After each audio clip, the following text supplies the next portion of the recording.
Welcome to our channel. ఈరోజు అండి మన టాపిక్ వచ్చేసి చాలా మందిలో మనం చూస్తూ ఉంటాం. చేతులు మంటలుగా ఉండడము, కాళ్ళు మంటలుగా ఉండడం, అరకాలు మంటలుగా ఉండడం, సూదులతో గుచ్చినట్టు అనిపించడం. దీనికి ఒక బెస్ట్ రెమెడీ చెప్పడానికి మనతో పాటు ఉన్నారు ఎండీ ఆయుర్వేద డాక్టర్ మహేష్ బాబు గారు. సో సార్ ద్వారానే అసలుకు దీనికి రెమెడీ ఏంటి? అది మనం ఎలా అప్లై చేసుకోవాలి? ఎలా తీసుకోవాలో తెలుసుకుందాం. నమస్తే సార్. నమస్తే అండి. సార్ చాలా మందిలో చేతులు, కాళ్ళు మంటలుగా ఉంటాయి. వాళ్ళతో సూదులు గుచ్చినట్టుగా ఉంటాయి. వాళ్ళకి ఇన్‌స్టాంట్‌గా రిలీఫ్ కోసం ఒక రెమెడీ ఉంది. అది నేను చెప్పినట్టు ఫాలో అవుతే గనక షూర్‌గా వాళ్ళైతే ఈ ప్రాబ్లమ్ నుంచి బయటపడతారు అని చెప్పేసి అంటున్నారు కదా! సో, ఆ రెమెడీ ఏంటి? అసలుకి ఈ మంటలు, అరికాల మంటలు గాని, ఈ సూదులు గుచ్చడం గాని ఎందుకవుతున్నాయి ఇలా? So, first of all remedy ఏంటంటే ఆహ్, మీరు మనకి ఈ విధంగా కాళ్ళ మంటలు గానీ, చేతులు, అరికాళ్ళు మంటలు గానీ, లేకపోతే నొప్పులు గానీ, ఈ విధంగా రావడానికి చాలా కారణాలున్నాయి. అయితే ఫస్ట్ ఆఫ్ ఆల్ ఈ సూదులు గుచ్చినట్టు ఉండడం ఆర్ మంటలు తగ్గడానికి బయటకి రాసుకుంటే మీకు ఫస్ట్ ఇమ్మీడియేట్‌గా ఒక 4, 5 రోజులు రాసుకుంటే కనుక రిలీఫ్ వచ్చేలాగా నేను ఒక ఆయిల్ చెప్తాను. అదేంటంటే మనం నార్మల్‌గా తిల తైలం అంటారు కదా! నువ్వుల నూనె. సో, అలాంటి నువ్వుల నూనె ఒక మీరు ఒక 100 ఎంఎల్, 100 ఎంఎల్ తీసుకోండి. తీసుకొని ఏం చేస్తారంటే అశ్వగంధ అందరికీ తెలిసిందే. పెన్నేరుగడ్డ అంటారు కదా! సో, దాన్ని కొంచెం దంచుకొని పొడిలా చేసుకొని అశ్వగంధాన్ని తీసుకోండి. తీసుకున్న తర్వాత ఇంకొకటి తుత్తూరు బెండ అంటారు. దువ్వెనకాయ అంటారు. Okay sir. దీన్ని అతిబల అంటారు. సో, దాని యొక్క వేరు. దాని యొక్క వేరు అలాగే అశ్వగంధ. ఈ రెండే తీసుకొని మనం ఈ రెండిటిని కషాయం చేసుకొని, కషాయం అంటే ఇప్పుడు ఈ 2 పొడి 10 గ్రాములు తీసుకొని ఒక 80 ఎంఎల్ నీళ్లు అంటే ఒక 100 ఎంఎల్ నీళ్లు తీసుకొని కాచి వడగట్టి దాన్ని ఒక 100 ఎంఎల్ నువ్వుల నూనెలో బాయిల్ చేసి ఓన్లీ ఆయిల్ ఎంత తీసుకున్నా 100 ఎంఎల్ చివరకు ఉండేలా కనుక చేస్తే ఒక ఆయిల్ వస్తుంది మనకి. Okay sir. దాన్ని ఫిల్టర్ చేసుకుని నీట్‌గా ఒక బాటిల్‌లో పెట్టుకుంటే కనుక ఆ ఆయిల్‌ని పొద్దున్న, సాయంత్రం చేతులకి, కాళ్ళకి ఎక్కడెక్కడైతే మీకు మంటలున్నాయో రాసుకుంటే 4, 5 రోజుల్లో ఖచ్చితంగా కాళ్ళ మంటలు గానీ, సూదులు గుచ్చినట్టు ఉండడం గానీ ఖచ్చితంగా తగ్గుతుందండి. Okay sir. సో, గుర్తుపెట్టుకోండి. ఒకటి పెన్నేరుగడ్డ, అశ్వగంధ మనకు నార్మల్‌గా దొరుకుతుంది గదా!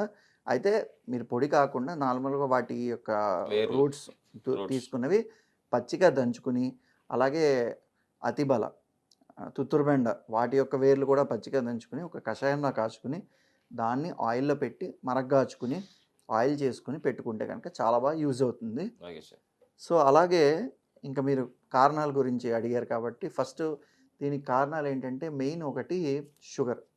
సో, షుగర్ కంట్రోల్‌లో లేకపోతే కూడా ఒక ఏజ్ నుంచి మనకి అరికాళ్ళు, అరిచేతులు మంటలుండడం అనేది బాగా ఉంటుంది. Okay sir. అలాగే బి12 తక్కువ అవ్వడం వల్ల గూడా. సో, ఖచ్చితంగా షుగర్ వల్ల ఉన్నప్పుడు షుగర్ కంట్రోల్‌లో పెట్టుకోవాలి. బి12 ప్రాబ్లమ్ ఉన్నప్పుడు బి12ని సాల్వ్ చేసుకోవాలి. సో, అవన్నీ చేసుకుంటూ ఇప్పుడు నేను చెప్పిన రెమెడీ అనేది ఫాలో అవ్వాలి. Okay sir. సో, అయితే ఈ షుగరు, బి12 అది కాకుండా ఇంకా కొన్ని డిసీజెస్‌లో అంటే ఇన్ఫెక్షన్స్ మనకు వచ్చే వాటిల్లో కూడా ఇలాంటి సూదులు గుచ్చేది కూడా ఉంటుందన్నమాట. Okay sir. అదొక్కటే కాకుండా ఒక వయసు దాటిన తర్వాత ఈ నరాలకి ఉండే మైలిన్ షీత్ అనేది కోల్పోవడం వల్ల కూడా అంటే మనకి నరం చుట్టూ ఒక షీట్ ఆర్ కవరింగ్ లాగా ఈ మైలిన్ షీత్ అనేది ఉంటుంది. సో, అదేమవుతుందంటే క్రమేణా వయసు రీత్యా కానీ వేరే వేరే కారణాల చేత అది పోవడం జరుగుతుంది. అది పోయినప్పుడు కూడా మనకి ఈ నరాలకి ఎటువంటి ప్రొటెక్షన్ ఉండకపోవడం వల్ల సూదులు గుచ్చినట్టు అవ్వడం, మంటలుగా ఉండడం, నిప్పులుగా ఉండడం అనేది మనం చూస్తూ ఉంటాం.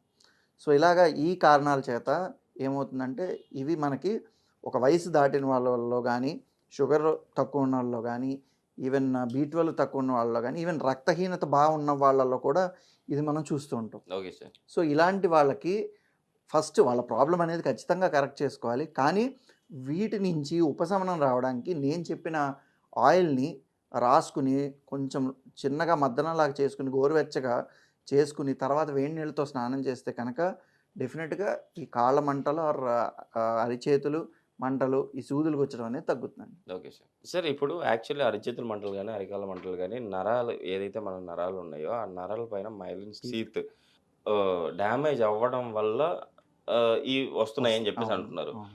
సో, ఇది రావడానికంటే ఒకప్పుడు మనం పెద్దవాళ్ళని మీరే చెప్పారు. అవును. పెద్దవాళ్ళు ఇది అవుతది అవునండి. నార్మల్‌గా, కామన్‌గా. కామన్‌గా అని చెప్పేసి. బట్ ఇప్పుడు చిన్న వాళ్ళకి గూడా అవుతుంది గదా! సేమ్ అవును. ప్రాబ్లమ్ వస్తుంది గదా! సో, ఎందుకు ఆ మైలిన్ షీట్ ప్రాబ్లమ్స్ వస్తా ఉన్నాయి? ఆ! ఫస్టు మనం కనుక చూసుకుంటే ఫస్ట్ రీజన్ ఏంటంటే అండి, మనం చేసే అలవాట్లు. అంటే ఎలాంటివుంటాయంటే, ఈ రోజుల్లో మనం ఎక్కువ చూస్తుంటాం. చిన్న వయసు నుంచి స్మోకింగ్ అనేది స్టార్ట్ చేస్తున్నారు. సో, అందరికీ మనం ఏమనుకుంటామంటే, స్మోకింగ్ ఎఫెక్ట్ ఓన్లీ లంగ్స్ మీదే ఉంటుంది. లంగ్ క్యాన్సర్‌లు ఇవన్నీ వస్తాయి అని అనుకుంటారు గానీ, స్మోకింగ్ ఎఫెక్టు నరాల మీద చాలా ఎక్కువుంటుంది. అందుకే మీరు అబ్జర్వ్ చేయండి. స్మోకింగ్ కొంతకాలం కంటిన్యూ చేసిన వాళ్ళల్లో ఆర్ కంటిన్యూ చేసి ఆపేసిన వాళ్ళలో కూడా ఏమవుతుందంటే, చేతులు వణకడం అవి మనం అబ్జర్వ్ చేస్తూ ఉంటాం. సో, ఇవన్నీ కూడా ఏంటంటే మనకి ఈ నరాల వ్యవస్థకి సంబంధించిన లక్షణాలనమాట. సో, నరాలనేవి చాలా వీక్ అయిపోయి, ఆ మైలిన్ షీత్ అనేది పోవడం జరుగుతుంది. సో, ఒకటి స్మోకింగ్ అండ్ ఇంకొకటేంటంటే ఖైనీ, గుట్కా లాంటివి తింటూ ఉంటారు గదా! సో, వాటి వల్ల కూడా ఏమవుతుందంటే నెమ్మదిగా మన శరీరంలోకి వెళ్ళి నరాల మీద ప్రభావితం చూపిస్తాయి. ఓకే అంటే సార్. మీరు ఇది ఇంకా ఫస్ట్ స్టేజ్‌లో ఆహ్, ఈ నరాల బలహీనత గానీ, లేదంటే కాళ్ళు మంటలు, చేతులు మంటలు వరకే చూస్తాం. కానీ కొన్ని రోజులు ఇవి ఇంకా పోతే గనక కాళ్ళు చచ్చుబడిపోయి ఏమి పని చేయలేని పరిస్థితులు కూడా వస్తాయన్నమాట. Okay sir. సో, ఈ స్మోకింగ్ ఒకటి, ఇదొకటి. అండ్ ఇంకా చెప్పాలంటే కొంతమంది ఇప్పుడు ఏం చేస్తుంటారంటే ఆహ్, ఎక్కువగా లైక్ వాకింగ్ లాంటివి ఎక్కువగా అంటే వాళ్ళ శక్తికి మించి అన్నెసెసరీగా ఎక్సర్సైజ్ లాంటివి ఎక్కువ ఫాలో అవుతారు. అంటే ఎక్సర్సైజ్ లాంటివంటే ఒక ప్రాపర్ గైడెన్స్ లాంటిది. లేదంటే ఒకళ్ళు చెప్పినట్టు ఇది కాకుండా వాళ్ళ సొంతంగా అలా చేయడం అండ్ ఇంకా చెప్పాలంటే వాళ్ళ నరాల్ని ఎక్కువ శ్రమపరుస్తూ ఉంటారు శక్తికి మించి. సో, ఇలాంటి వాళ్ళలో కూడా ఈ మైలిన్ షీత్ అనేది ఎక్కువ పోవడం అనేది జరుగుతూ ఉంటుంది. Okay sir. సార్ నిజంగా ఈ అరికాల మంటలు గాని, అరచేతుల్లో మంటలు గాని, అంటే సూదులతో గుచ్చడం అసలకెందుకు వస్తా ఉంది? మైలిన్ షీత్ ఎందుకు డ్యామేజ్ అవుతా ఉంది? సో, ఈ విషయాలన్నీ చాలా చక్కగా వివరించారు. దాని రెమెడీని కూడా మన ప్రేక్షకుల కోసం తెలియజేశారు. ఇంత మంచి ఇన్ఫర్మేషన్ మన ప్రేక్షకుల కోసం ఇచ్చినందుకు thank you sir. Thank you.